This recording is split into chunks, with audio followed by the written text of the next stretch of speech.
الشيطان الرجيم. أعوذ بالله من الشيطان الرجيم. بسم الله الرحمن الرحيم.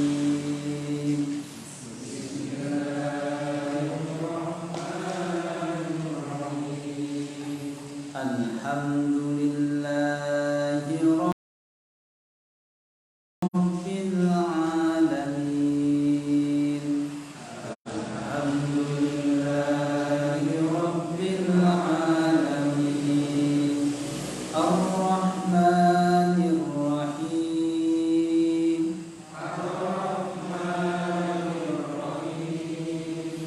مالك يوم الدين.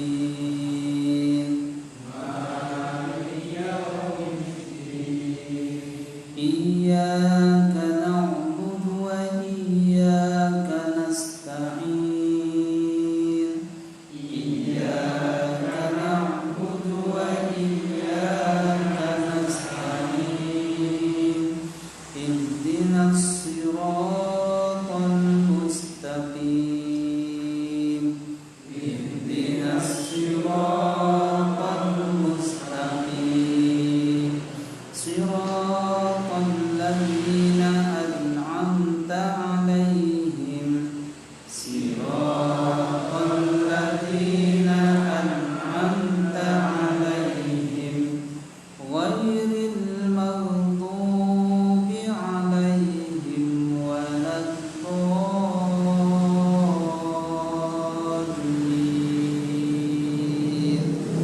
غير المغضوب عليهم ولا الضالين.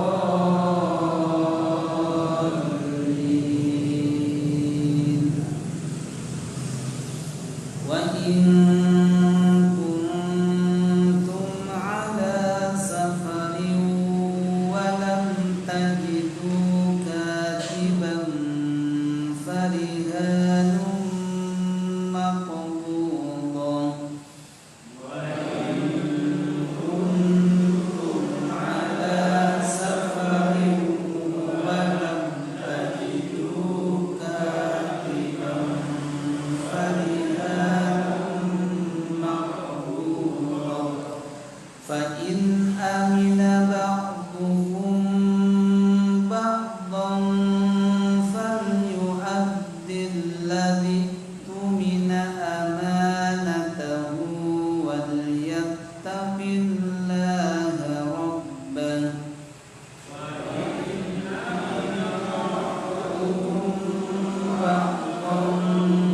فليؤد الذي اؤتمن أمانته وليتق الله ربه.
minasyaitani, dari godaan syaitan, ar-rajim, yang terkutuk. Wa in kuntum, jika kalian adalah ala safari, dalam perjalanan, bertransaksi jual beli atau pinjam meminjam, walam tajidu, dan kalian tidak mendapati katiban, seorang penulis, farihan, maka harus ada barang tanggungan, maqbudatun, yang dipegang olehnya. Fa in amina, maka jika saling percaya, ba'dukum, antara kalian, ba'dan, dengan yang lain, falyu'addi, maka hendaklah menunaikan, alladzi tumina, orang yang dipercayai itu, amanatahu, amanatnya, wal yattaqillaha, dan hendaklah ia bertakwa kepada Allah, Rabbahu, Tuhannya, wala, dan janganlah, taktumu, kalian menyembunyikan, asyhadata, persaksian, waman, dan barang siapa, yaktumha, menyembunyikannya, fa innahu, maka sesungguhnya dia, athimun qalbuhu, berdosa hatinya, wallahu, dan Allah, bima, terhadap apa yang, ta'maluna, kalian kerjakan, alimun, maha mengetahui. Lillahi, kepunyaan Allah, ma fis samawati, apa-apa yang ada di langit,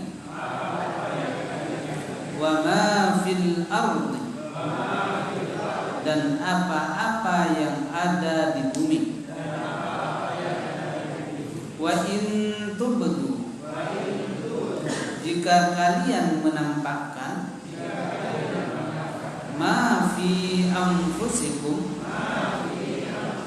apa yang ada di dalam diri kalian, au tukhfuhu, atau kalian menyembunyikannya, yuhasibukum,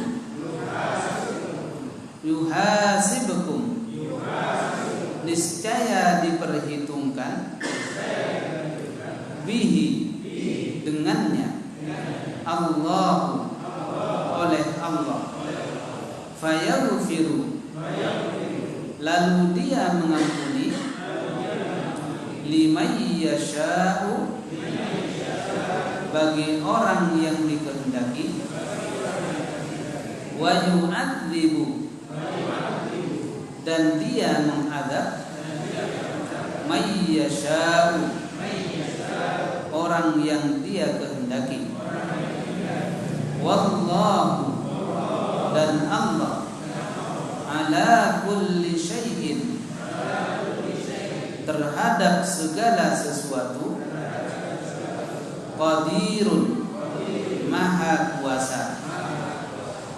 Alhamdulillahirabbil alamin, wassalatu wassalamu ala rasulillah wa ala alihi wa ashabihi ajma'in, amma ba'du. Bapak dan Ibu Ibu sekalian jemaah sekalian rahimakumullah. Pertama puji dan syukur tentu kepada Allah Subhanahu wa taala, salawat salam kepada Nabi kita Muhammad sallallahu alaihi wasallam. Pertemuan sebelumnya kita telah membahas bagaimana ketika orang berhutang atau pinjam meminjam maka hendaknya dicatat. Maka dalam ayat sebelumnya dikatakan bahwa perintah dari Allah Subhanahu wa taala mencatat hutang piutang. Kemudian yang kedua mempersaksikan. Kemudian yang ketiga janganlah sampai bosan untuk mencatat sekalipun hutang piutang itu berjumlah kecil ataupun besar. Dan pada ayat ini juga akan menjelaskan lanjutannya, hanya kaitannya dengan sesuatu yang dia tidak bisa menulis disebabkan karena dalam perjalanan. Lalu apa yang harus dilakukan? Maka Allah Subhanahu wa taala berfirman, "Wa in kuntum ala safar." Jika kalian dalam perjalanan, lalu di jalan perjalanan itu mengadakan transaksi pinjam meminjam, walam tajidu katiban, lalu kalian tidak mendapati seorang penulis karena dalam perjalanan, farihanum maqbudah, maka boleh memberikan barang tanggungan kepada orang yang dihutangi. Jadi maksudnya kita dalam perjalanan, kemudian kita butuh apa, lalu kemudian teman kita itu sudah tidak mungkin lagi untuk mencari orang saksi dan lain sebagainya, maka cukuplah kita pinjam kepadanya, tetapi kita harus memberikan farihan. Rihan itu disebut dengan apa namanya, tanggungan, atau disebut dengan sekarang itu pegadaian, gadai. Jadi kita punya cincin, yang mana cincin itu mungkin kalau dijual itu seharga dengan kita yang pinjam. Inilah berikan. Saya tidak ada tulis, tidak ada saksi, maka ini sebagai jaminan. Maka itu disebut dengan rihan. Itu boleh. Farihanun maqbudah, maka dia haruslah memberi barang tanggungan kepadanya yang bisa dipegang oleh orang yang dihutangi tersebut. Fa in amina ba'dukum ba'da, akan tetapi ketika salah satu dari keduanya itu saling percaya, yang hutang juga percaya, yang dihutangi juga saling percaya, fal yu'addil ladzi tumina amanatahu, maka tidak apa-apa tidak ditulis, tetapi jangankan dia harus menjaga amanahnya. Jadi ini sebagai ayat ini sebagai mansukh atau penghapus kewajiban untuk ditulis. Kalau yang di ayat sebelumnya kan hukumnya wajib, itu harus. Akan tetapi dengan turunnya ayat ini yang tadinya wajib berubah menjadi sunnah. Jadi hukum kembalinya bahwasanya mencatat ketika kita pinjam meminjam atau hutang piutang itu, maka hukumnya bukan wajib, akan tetapi sunnah. Nah, sunnah artinya lebih baik dicatat walaupun itu kecil. Itu. Ini ayatnya sebagai penghapus hukum dari sebelumnya. Maka ada di dalam ayat itu disebut dengan nasikh mansukh. Yang nasikh namanya ini, yang mansukh yang ayat sebelumnya. Jadi enggak mungkin ayat itu dihapus dengan ayat sebelumnya, enggak mungkin. Tapi ayat yang datang kemudian akan menghapus hukum yang sebelumnya. Maka itu. Fa in amina ba'dukum ba'dan falyu'addil ladzi tumina amanatahu, maka hendaklah dia falyu'addil ladzi tumina amanatahu, terjemahannya maka hendaklah orang yang dipercayai itu dia menunaikan amanahnya. Tapi hanya Al-Qur'an kan bahasanya falyu'addi, maka hendaklah menunaikan alladzi tumina, orang yang dipercayai amanatahu, amanahnya. Tetapi terjemahan yang pas yang kita pahami, maka hendaklah orang yang dipercayai itu menunaikan amanahnya ataupun hutangnya. Kemudian ditambah dengan wal yattaqillaha rabbahu, dan kemudian juga salah satu dari keduanya haruslah dia bertakwa kepada Allah Rabbnya. Ini bertakwalah kepada Allah kemudian ditambah dengan Tuhannya. Itu maksudnya apa? Nanti akan kita bahas. Wala taqtumus syahadah, dan janganlah kalian menyembunyikan persaksiannya. Wa may yaktumha fa innahu athimun qalbuh, dan barang siapa yang menyembunyikannya maka sesungguhnya dia hatinya sudah berdosa. Lalu di sini apa kok hatinya yang berdosa bukan orangnya? Itu nanti tafsirannya ada. Wallahu bima ta'maluna alim, dan sesungguhnya Allah terhadap apa yang kalian kerjakan itu maha mengetahui. Ayat berikutnya, lillahi ma fis samawati wa ma fil ardh. Kepunyaan Allah lah apa-apa yang ada di langit dan apa-apa yang ada di bumi. Wa in tubdu ma fi anfusikum aw tukhfuhu yuhasibkum bihillah. Dan apabila apapun, dan kalian apabila menampakkan apa yang dalam diri kalian atau menyembunyikannya, yuhasibkum bihillah, sesungguhnya Allah pasti menghitungnya. Jadi dipertanggungjawabkannya. Fayaghfiru liman yasha wa yu'adzibu man yasha, maka Allah akan mengampuni dosa-dosa orang yang Dia kehendaki, dan Allah pun juga akan mengadab orang-orang yang Dia kehendaki. Wallahu ala kulli syai'in qadir, dan Allah atas segala sesuatu maha kuasa. Maka itu terjemahan secara bebas yang dapat kita bacakan pada kesempatan malam hari ini. Bapak dan Ibu sekalian rahimakumullah, ayat yang kita baca pertama sebagai lanjutan, dan ini adalah dalil tentang penggadaian. Ini dalil tentang gadai.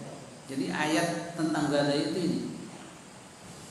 Sehingga di dalam semboyannya pegadaian itu mengatasi masalah dengan tanpa masalah, ya, tanpa masalah, atau dengan masalah ya gak apa-apa. Gitu. Jadi di sini adalah penggadai, gadai. Gadai itu dalam bahasa Arab disebut dengan rahn, jamaknya lihat. Jadi gadai. Jadi gadai. Wa in kuntum ala safarin, ya kata Allah, apabila kalian wahai kaum umat mukminin dalam perjalanan kemudian bertransaksi di tengah perjalanan tersebut, walam tajibu katiban, dan pada saat itu kalian tidak menemukan seorang pun untuk penulis. Ada seorang penulis tetapi gak ada buku. Ada penulis, ada buku, gak ada pulpen. Berarti kan gak ada maksudnya dari itu. Maka Allah Subhanahu wa ta'ala memberikan keringanan, farihanun maqbudah, maka kerjakanlah adanya gadai. Gadai itu sebenarnya kan jaminan, yang mana gadai itu bisa dipegang oleh orang yang diutang, dari orang yang diutang. Jadi jaminan, kalau bahasa kita jaminan itu dipegang oleh mereka. Lalu kenapa sekarang itu banyak sekali pegadaian? Lalu apakah mereka sesuai syariat? Tergantung. Tidak semuanya, kadang-kadang mencari untung. Tetapi kalau Al-Quran mengadakan, ketika sudah lihat itu sudah habis waktunya, seumpama saya pinjam kepada seseorang dalam waktu sebulan dengan jaminan atau dengan gadai emas seharga 10 juta seumpama. Padahal saya pinjamnya itu 5 juta.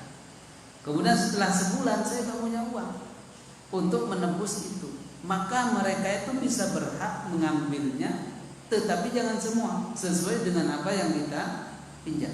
Itu Islam. Tapi kalau yang konvensional yang jelas seperti itu. Lalu ketika dia dijual lakunya sepiro, lalu kemudian sisanya yang dari 5 juta itu kembalikan kepada yang berhak. Itu dalam Islam. Oke. Ini nanti kita lanjut sebentar. Sudah iklannya sudah ada. Juga Bapak Ibu kita nikmati dulu. Kita awali dengan bacaan basmalah bersama-sama. Bismillahirrahmanirrahim. Bismillah.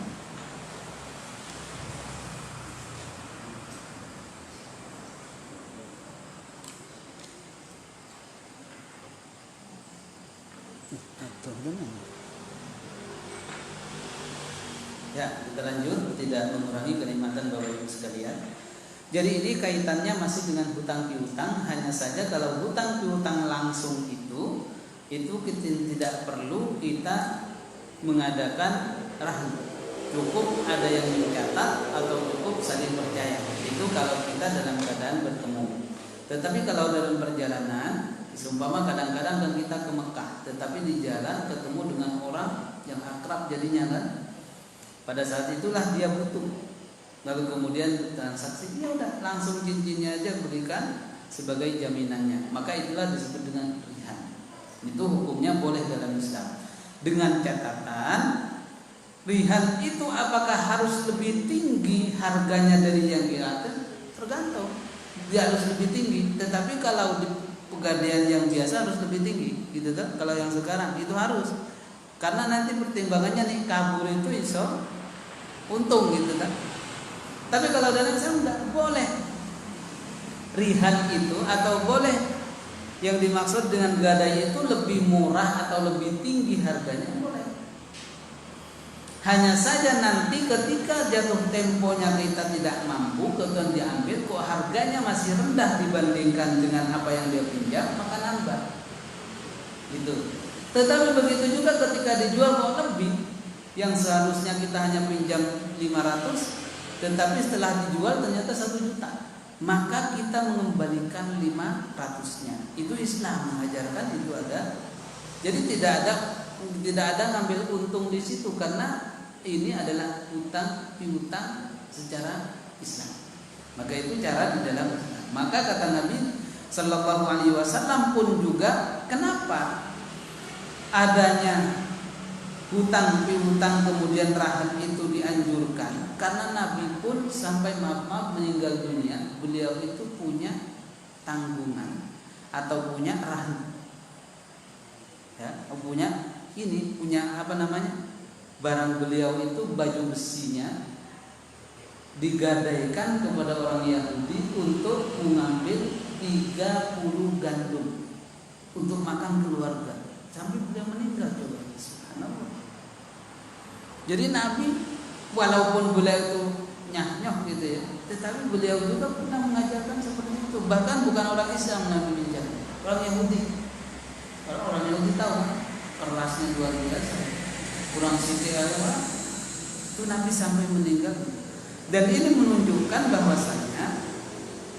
bahwa gadai itu tidak hanya dalam perjalanan, akan tetapi dalam keadaan hadir seperti ini pun juga boleh. Jadi boleh. Seumpama kita, jadi macam-macamnya. Apa bedanya dengan pinjam meminjam atau hutang piutang? Kalau hutang piutang itu adalah kita tidak ada jaminan atau tidak ada barang yang dijaminkan kepadanya, tetapi dengan adanya catatan atau saksi. Tetapi kalau pegadaian seperti ini tidak ada namanya catatan, tidak ada juga saksi, hanya saja yang ada jaminan. Itu yang membedakan. Sehingga istilah di dalam Al-Quran itu ada namanya rahim, kemudian ada namanya dain, ada namanya mustari, ada jual beli, ada hutang piutang, ada gadai menggadai. Jadi ada 3 istilah yang itu hampir sama. Itu Islam mengajarkan seperti itu. Hanya tentu saja berbeda dengan secara umum. Hanya Islam ini kan yang dikejar bantu membantunya. Yang diunakan bukan adalah untung di dunianya, tetapi untung di akhirat. Contohnya yang dikatakan seperti tadi, bahwasanya tidak diperbolehkan oleh Nabi Sallallahu Alaihi Wasallam kita menggadaikan barang sementara barang itu sudah mau diambil oleh yang digadaikan, yang memegang. Sehingga kalau di dalam hutang piutang itu ada 3 rukun ya. Kemarin kita disebutkan rukun hutang piutang itu ada, yang pertama adalah harus adanya dain, orang yang memberi hutang. Kemudian yang kedua adanya madin, orang yang berhutang. Kemudian yang ketiga dain, hutang itu atau barang yang dihutangkan. Nah begitu juga di dalam rahan ini ada 3 rukun juga. Ada 3 rukun. Yang pertama ada namanya ar-rahn, yaitu yang digadaikan barangnya, berarti kalau berupa emas, berupa sapi itu juga satu rahn namanya. Kemudian rukun yang kedua ada namanya rahin, panjang, rahin adalah penggadai, berarti orang yang meminjam, kan? Orang yang meminjam itu namanya disebut dengan rahin. Jadi saya pinjam ke si fulan. Nah, saya pinjam uang ke si fulan, maka saya beri rahin kepadanya. Saya memberikan jaminan. Nah, ini rahinnya saya. Yang mana kalau tadi pinjam meminjam disebut dengan madin, ya tak? Madin. Jadi madin itu sebagai rahinnya. Kemudian yang dainnya disebut dengan murtahin. Murtahin adalah penerima gadai. Berarti yang punya uang, gitu ya. Yang punya uang itu disebut dengan murtahin. Jadi murtahin itu berarti adalah dain. Ya, jadi sekali lagi kalau kita kaitkan dengan jual beli pinjam meminjam, kalau rahan itu adalah dainnya. Rahan itu dainnya adalah yang dipasrahkan atau barangnya. Kemudian sementara kalau rahin itu adalah madin atau orang yang berhutang. Sementara murtahin itu adalah madin. Madin. Itu dalam istilah-istilah yang ada di dalam syariat. Maka oleh sebab itu prakteknya, lagu sekarang bagaimana prakteknya? Di dalam Al-Quran Nabi juga mengajarkan. Lalu bagaimana, kenapa Al-Quran tidak menyebutkan bahwasanya rahan atau gadai itu tidak disebutkan di situ, bahwa di luar perjalanan juga boleh? Ya, gitu tak? Di sini kan wa in kuntum ala safarin walam tajibu katiban farihanum maqbudan. Apabila kalian transaksi yang tidak tunai di dalam perjalanan, lalu kemudian kalian itu pengen transaksi itu, maka hendaknya ada namanya rihan atau jaminan dalam perjalanan. Kenapa di dalam Al-Quran tidak disebutkan selain perjalanan? Artinya orang yang mukim seperti ini. Maka cara memahami untuk seperti ini jangan diadu kepada hadis Nabi, bukan, tetapi dikumpulkan lalu kemudian diambil. Jadi Al-Quran membolehkan perjalanan, sementara hadis memperbolehkan dalam kita tidak safar atau dalam hadir. Oleh sebab itu Islam menganjurkan, membolehkan adanya, dengan adanya rahan itu baik dalam perjalanan ataupun dalam keadaan kita tidak perjalanan. Sehingga sekarang ini boleh. Landasannya apa? Kalau perjalanan itu landasannya Al-Quran, kalau tidak perjalanan landasannya hadis Nabi Sallallahu Alaihi Wasallam. Bukan diadu, berarti Al-Quran yang salah atau hadis bukan, tapi diadukan sehingga dia bisa saling membantu. Itulah cara memahami ketika ada yang seolah-olah bertentangan, akan tetapi sebenarnya dia adalah untuk memudahkan dunia. Maka itu ya. Sehingga Nabi Shallallahu Alaihi Wasallam beliau bersabda, apabila orang itu dia melakukan transaksi rahan, maka hendaknya dia menyerahkannya, lalu kemudian setelah menyerahkan ditentukan waktunya berapa. Lalu bagaimana kalau kita rahan, akan tetapi tidak tentukan waktunya? Waktunya tidak tentukan. Berarti kalau tidak ditentukan waktunya itu, berarti sampai dia itu bisa membalikan. Makanya alangkah baiknya kalau transaksi yang seperti ini dicatatlah dengan adanya waktu tertentu. Waktu tertentu. Seumpama kita meminjam, saya meminjam apa? Dan ini yang namanya rahn itu tidak harus berupa barang, tapi bisa juga berupa tanaman, atau bisa berupa pohon-pohonan yang bisa membuahkan, atau boleh juga binatang ternak dan lain sebagainya boleh. Seumpama saya pinjam 10 juta, jaminannya adalah sawah yang telah telah ditanam itu, ditandur, boleh. Jaminnya itu. Tentu saja nanti kalau dia hasilnya itu lebih banyak, maka dia mengembalikan kurangnya. Tetapi kalau kurang dia nambah, itu boleh. Atau dia itu rahannya sebagai kambing seumpama. Saya pinjam uang 500.000, jaminannya kambing. Jaminannya kambing. Apakah selama kambing itu hidup itu boleh kita memanfaatkannya? Boleh. Boleh memerah susunya, boleh. Dengan catatan biaya untuk si kambing itu kita yang megang. Tidak minta kepada orang, nah ini butuh rumput, ditolak, enggak, karena kita memanfaatkannya. Lalu bagaimana kalau kita gadaikan mobil? Apakah boleh hanya ditongkong dia atau dipakai? Boleh dipakai. Dengan catatan jangan sampai rusak.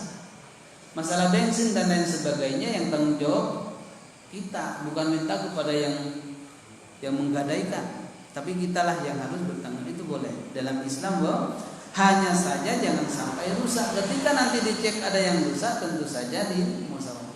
Itulah yang berkaitan dengan masalah ini. Sehingga Nabi Shallallahu Alaihi Wasallam mengajarkan kepada kita, ada orang dan dia menggadaikan untanya.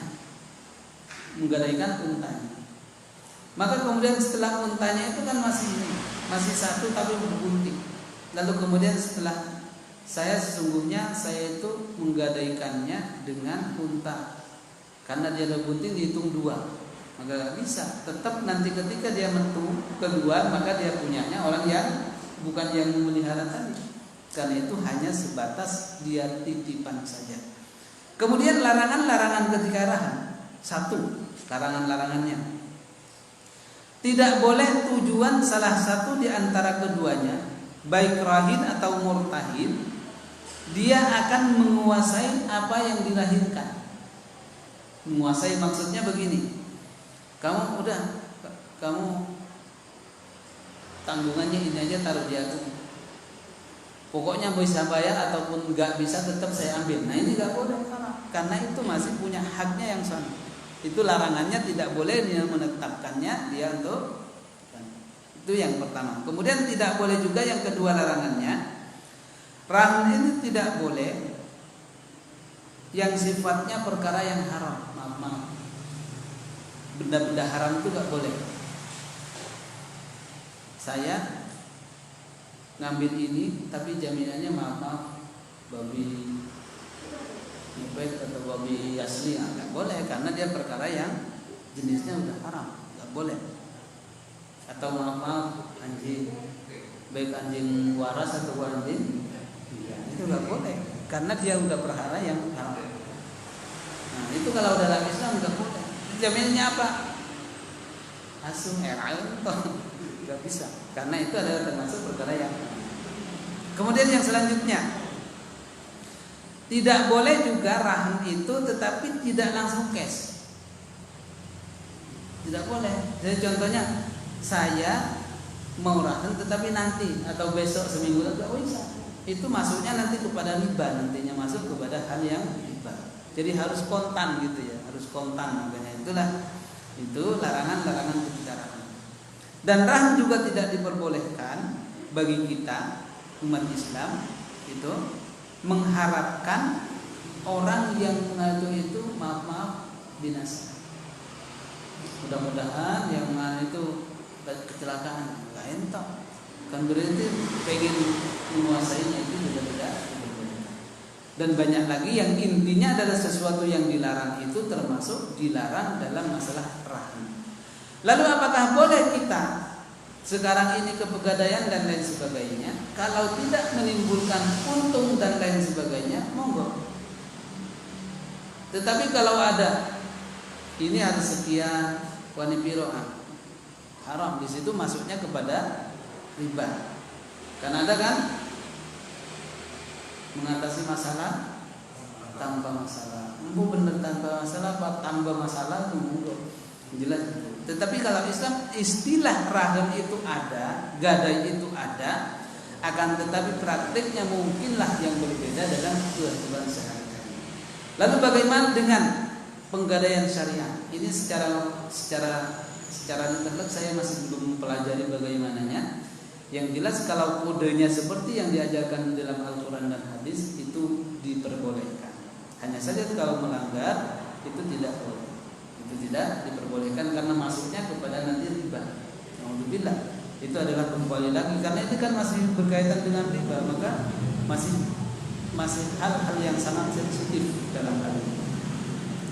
Itu tentang masalah rahan yang kita dapat sampaikan pada kesempatan ini, yang intinya adalah ketika kita dalam perjalanan, Islam juga mengajarkan dengan adanya rahan, baik itu di dalam perjalanan ataupun tidak, dengan catatan yang dirahankan itu dia bisa mempunyai nilai sehingga bisa untuk membalikannya.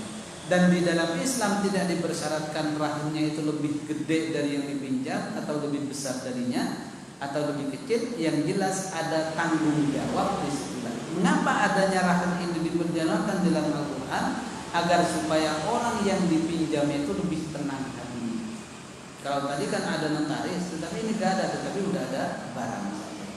Nah, jadi kalau kita seumpama sebagai murtahid, orang yang memberikan pinjaman kepada orang lain, boleh kita membantunya, tetapi jangan sampai kita itu mengambil kesempatan darinya. Jadi maksudnya ketika sudah telat dia, yang seharusnya motornya itu bisa dijual 10 juta, dia padahal pinjamnya hanya 7 juta, dipakpok ke wae, itu gak bisa. Itu harus ada. Memang kalau memang mau ambil dia dijual dulu, tidak boleh langsung dimiliki gitu ya. Dibeli dulu atau dijual dulu, baru kemudian itu dimakan. Itu harganya lah yang menjadi takaran di situ. Maka itu sebagian yang berkaitan dengan masalah hal yang berkaitan dengan masalah harta. Kemudian Bapak dan Ibu sekalian rahimahullah, ayat yang berikutnya ini tentang masalah ayat yang sangat berat menurut para sahabat Nabi Sallallahu Alaihi Wasallam. Sesungguhnya Allah Subhanahu Wa Taala memerintahkan kepada para malaikat itu untuk mencatat amal baik dan buruknya manusia. Akan tetapi malaikat itu tidak bisa melihat bagaimana terletak hati seseorang. Inilah yang membedakan. Sehingga kalau malaikat itu mencatatnya ketika sudah melakukannya. Kalau masih di hati tidak bisa, itu malaikat. Akan tetapi kalau Allah Subhanahu Wa Taala di dalam hati apapun yang dia katakan sudah tahu. Itu. Jadi malaikat itu hanya tugas. Dan dia tidak menjamin tidak melalui kekuasaan Allah. Walaupun catatannya 0 semua, tetapi kalau Allah menginginkan tetap juga. Itu yang paling kuasa aja Allah. Sehingga di sini disebutkan lillahi ma fis samawati wa ma fil ardh. Kepunyaan Allah lah apa-apa yang ada di langit dan apa-apa yang ada di bumi. Wa in tubdu ma fi anfusikum. Jika kalian menampakkan artinya tidak rahasiakan apa yang ada dalam diri kalian, au tukhfuhu, ataupun apa yang engkau sembunyikan, niscaya Allah Subhanahu Wa Taala akan menghisapnya. Jadi ini makanya para sahabat ketika turun ayat ini mereka berbondong-bondong datang kepada Nabi Sallallahu Alaihi Wasallam. Lalu dia mengatakan, wahai Nabi, sesungguhnya turunnya ayat ini adalah ayat yang sangat berat kepada kami. Sesungguhnya kami itu banyak terletak hati yang tidak baik. Lalu bagaimana dengannya? Maka kemudian turunlah ayat berikutnya, fayaghfiru liman yasha wa yu'adzibu man yasha. Maka sesungguhnya Allah itu akan mengampuni siapa yang dikehendaki dan juga mengadab siapa yang dia kehendaki. Wallahu ala kulli syai'in qadir. Dan sesungguhnya Allah Subhanahu Wa Taala itu maha kuasa terhadap segala sesuatu. Itu terjemahan secara kita tafsirkan. Ayat yang kita baca, lillahi ma fis samawati wal ardh. Kepunyaan Allah lah apa yang ada di langit dan bumi. Jadi ini secara bahasa aslinya ayat ini lillahinya ini belakangan. Aslinya adalah ma fis samawati wa ma fil ardh lillah. apa-apa yang ada di langit dan apa-apa yang ada di bumi itu kepunyaan Allah. Itu maksudnya gitu ya. Lalu kenapa lillah itu akan ditaruh di depan?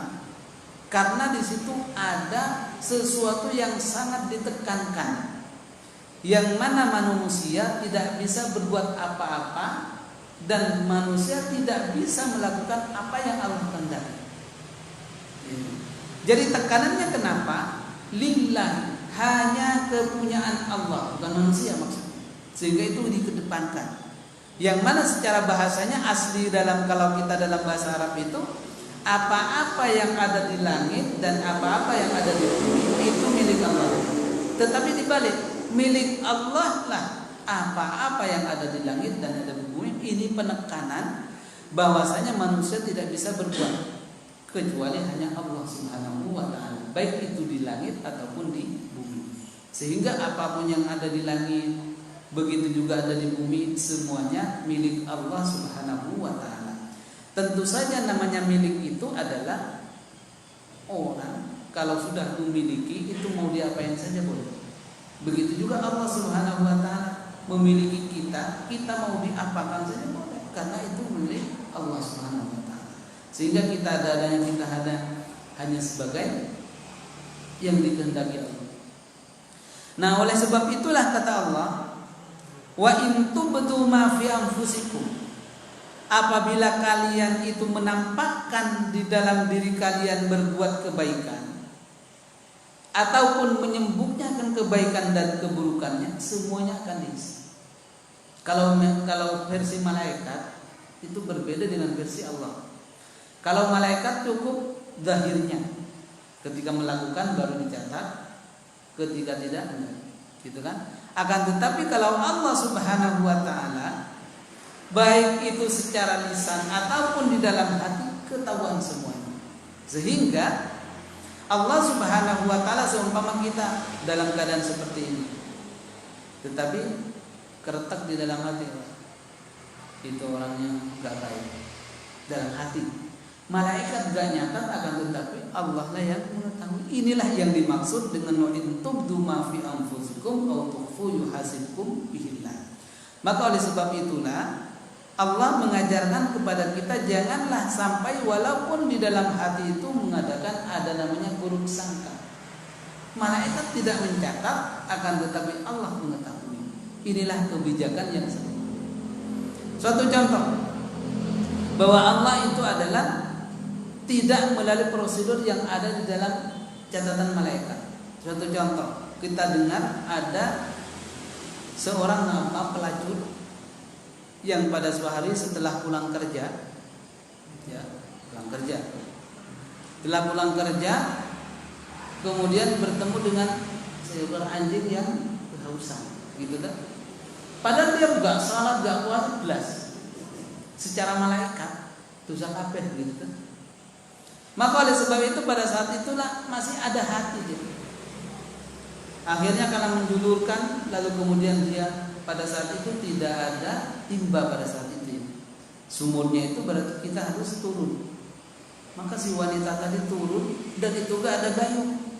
Kemudian sepatunya itu hadisnya sahih. Sepatunya diambil, otomatis karena sepatu kan kecil, otomatis ngasih minumnya itu bukan hanya sekali, habis turun lagi gitu sampai kenyang. Yang tadinya menyulurkan lalu kemudian selesai. Seolah-olah dia matur nuwun dan pergi. Dan di tengah perjalanan setelah pulang, wanita ini kemudian meninggal. Tetapi dikabarkanlah bahwa dia dosa-dosanya itu diampuni, dan walaupun dia tidak melakukan kebaikan apapun selain itu, maka dialah yang mengantarkannya ke surga. Dan itu kan berarti Allah Subhanahu wa taala kalau berkehendak tidaklah melalui apa yang menjadi catatan malaikat. Walaupun dia penting, akan tetapi kekuasaan Allah itu melewati dari itu semua. Inilah gambaran bahwasanya Allah itu mengetahui apa yang dalam pikiran. Dan ada lagi seperti contoh orang yang bertobat, itu sering kita dengarkan di dalam hadis yang panjang. Dia membunuh 99 lalu kemudian membunuh orang sekaligus lalu 100 meninggal. masuk surga. Padahal membunuh satu aja udah dosa besar, ini 100. Tetapi masuk surga karena apa? Rahmat Allah. Fayaghfiru liman yasha wa yu'adzibu man yasha wallahu ala kulli syai'in qadir. Maka ayat ini berat. Dalam artian bukan hanya masalah zahir saja yang dicatat, akan tetapi masalah batin pun dilihat oleh Allah Subhanahu wa taala. Maka oleh sebab itu Bapak dan Ibu sekalian rahimakumullah, maka sebaiknya dalam hidup ini kita selalu husnudzan kepada orang, kepada siapapun. Jangan sampai kita mempunyai tertentu yang tidak baik. Malaikat tidak mencatat, tapi Allah Maha mengetahui. Ini pelajaran yang ada di dalam ayat lillahi ma fis samawati wa ma fil ard wa in tubdu ma fi anfusikum aw tusuhu hasibtum billah fayaghfiru liman yasha wa yu'adzibu man yasha wallahu ala kulli syai'in qadir. Maka ini termasuk salah satu ayat yang sunnah untuk dihafal. Karena kata Nabi sallallahu alaihi wasallam, siapa yang hafal 3 ayat terakhir dari surat Al-Baqarah terakhir itu, ini kan termasuk 3 ayat terakhir, maka sesungguhnya cukuplah dia untuk mendapatkan pelajaran. Karena beliau berat. Itu artinya kandungannya itu sangat berat. Nah, itu dihafalkan. Jadi jangan hanya mencukupkan ayat kursi saja, tetapi ini juga untuk bisa dihafal. Dia pelan-pelan saja. Ini lillahi ma fis sama, kemudian amanah rasul la yukallifullah, itu kan itu semuanya termasuk ajaran yang diajarkan. Jadi itu bisa diamalkan. Kalau bimbingan tafsirnya nanti berikutnya kan itu diamalkan ketika mau menjelang tidur atau bangun tidur, itu ada tuntunannya. Insya Allah pertemuan berikutnya kita akan bahas. Maaf Bapak dan Ibu sekalian, ini mungkin cukup di sini. Saya mohon doa. Sebenarnya ditahan-tahan tapi juga nggak bisa. Jadi orang tua saya tadi meninggal jam 9 di kampung bapak saya. Jadi saya juga tidak bisa melihat beliau karena dia di kampung di Jawa Timur sana di pelosok. Jadi saya hanya dengar kabar saja. Oleh sebab itu kita mohon doa kepada Bapak Ibu sekalian, mudah-mudahan beliau diterima amal salehnya dan dibebaskan ustaz. Jadi beliau meninggalnya usia baru 61. Di sana kan kampung, jadi nggak ada corona, nggak ada apa, jadi meninggalnya wajar. Makan seperti biasa. Tapi saya tidak bisa mengikuti. Jadi dulu ibu juga meninggal pas saya di Mesir, jadi nggak bisa hadir. Jadi sekarang bapak saya juga di sini, jadi tidak bisa.